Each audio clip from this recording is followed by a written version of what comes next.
El numa el chi. Ընթերցասերին այն հայտնի է որպես enuma el-lish, ինչը սովորաբար թարգմանվում է ինչպես վերևում կամ երբ վերևում։ Սա վերնագիր չէ, ուղղակի պոեմի առաջին երկու բառերն են։ Ավելի շուտ այդպես է ոչ հայերեն թարգմանություններում, բայց երբ չգտնելով պոեմի հայերեն թարգմանությունը, ես որոշեցի ինքս թարգմանել այն, ինձ մոտ լրիվ այլ բան ստացվեց։ Իսկ այն, ինչ ստացվեց, ըստ իս շատ ավելի տրամաբանական է որպես հինավուրց ստեղծագործության սկիզբ, քան երբ վերևում։ Հիմա ինքներդ կտեսնեք այդ և եզրակացություններն էլ դուք արեք։ Ասեմ, որ իմ գիտելիքները սեպագրերի մասին համարյա հավասար են զրոյի։ Մի կողմից հարց է ծագում, թե ուրեմն ինչու եմ քիթս խոթում ինձ անծանոթ այդ աշխարհը, բայց ազնվորեն ասած, ինձ ահավոր ցավ է պատճառում այն հանգամանքը, թե որքան գրականություն կա չթարգմանված հայերեն լեզվով։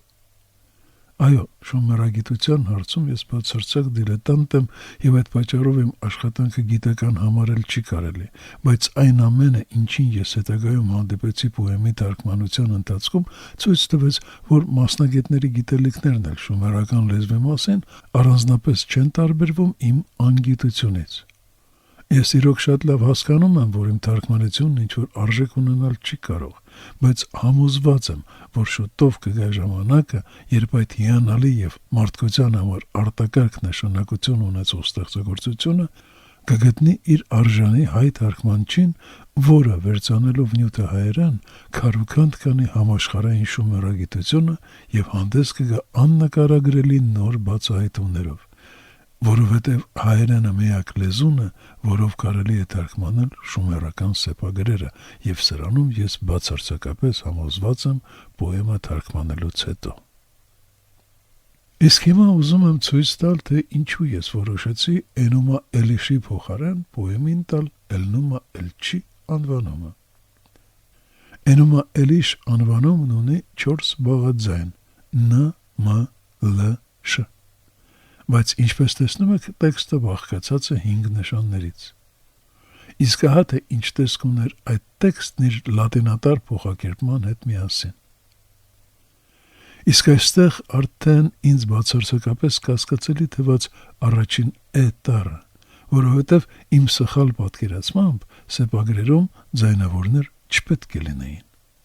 Ու մի բան էլ, ինչպես տեսնում եք, առաջին և 4-րդ սեպագիր նշանները բացարձակապես նույնն են։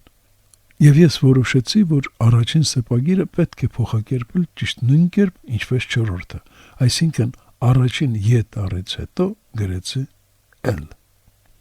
El numa el-lish։ Նախքան ես կորոշեի կատարել այս գործողությունները, արդեն մի քանի օր անց էի կացրել տարբեր փնտրտուքների մեջ ու չգիտես ինչու, երբ հիշում էի լատինատար տեքստը, անընդհատ հիշողությանս մեջ վերականգնվում էին այս 5-ին հաջորդող 2 սեպագրերի փոխակերպումները, որոնք են լա և նա։ El numa el-chi la na։ Ինչպես նկատեցիք, բացի 2 նոր նշանները, այս տեքստում արդեն ես մի փոփոխություն եմ կատարել։ Ինչպես արդեն ասել եմ վերևում, այս տառը ունի մի քանի նշանակություններ, երբ վերևում դրված է այդ նշանը։ Այդ է պատճառը, որ թարգմանիչներն այն կարդացել են ոչ թե «ս», այլ «շ»։ Հետևելով նրանց օրինակին, ես փորձեցի կարդալ այն այլ կերպ՝ «is», «is», «ich», ինչպես նաև հիշելով, որ ձայնավորը դրվում է կամովի, ընդ որում ինչպես բաղաձայնից առաջ, այնպես էլ հետո, սկսեցի կարդալ տարբեր ձայնավորներով։ Ի վերջո բազմաթիվ տարբերակներից ընտրեցի չի տարբերակը, քանզի, ինչպես ասացի, անընդհատ մտքիս մեջ էին նաև հաջորդ 2 նշաններն էլ, որոնք այդ պահին մեծ օգնություն ցուցաբերեցին ճշգրիտ որոշում ընդունելու համար։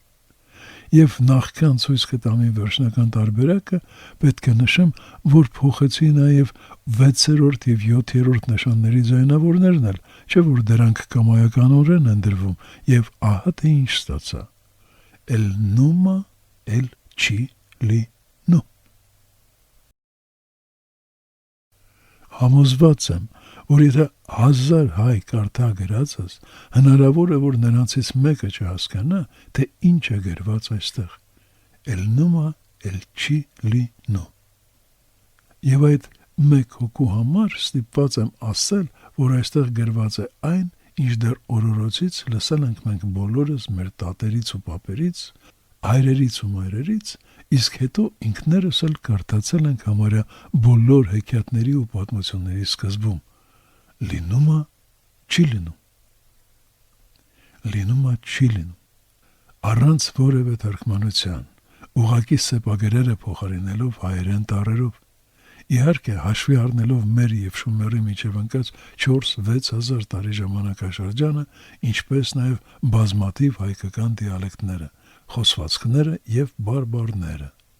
Որն է ավելի տրամաբանական, ինչպես վերևում, երբ վերևում, թե լինումը չի լինում։ Խնդրեմ, ինքներդ եզրակացրեք։ Ելնումը էլ չի լինում, վերևում երկինք չի լինում, ներքևում գետին չի լինում։ Եվ Աբզոն առաջնածին, ամենածին, եւ Տիամատը, քաոսը, մայրն իրենց երկուսի, իրենց ջրերը միասին խառնեցին, եւ դաշտեր չկային դեռ գցած, եւ եղեգնիկ էլ չկար ցույլ տված, երբ չկային աստվածներ, եւ ոչինչ արարված չէր, եւ ոչինչ անվանված չէր, եւ ոչինչ նախանշանակված չէր։ Այն ժամանակներում երկնքի ընդերքում ծնվեցին աստվածներ։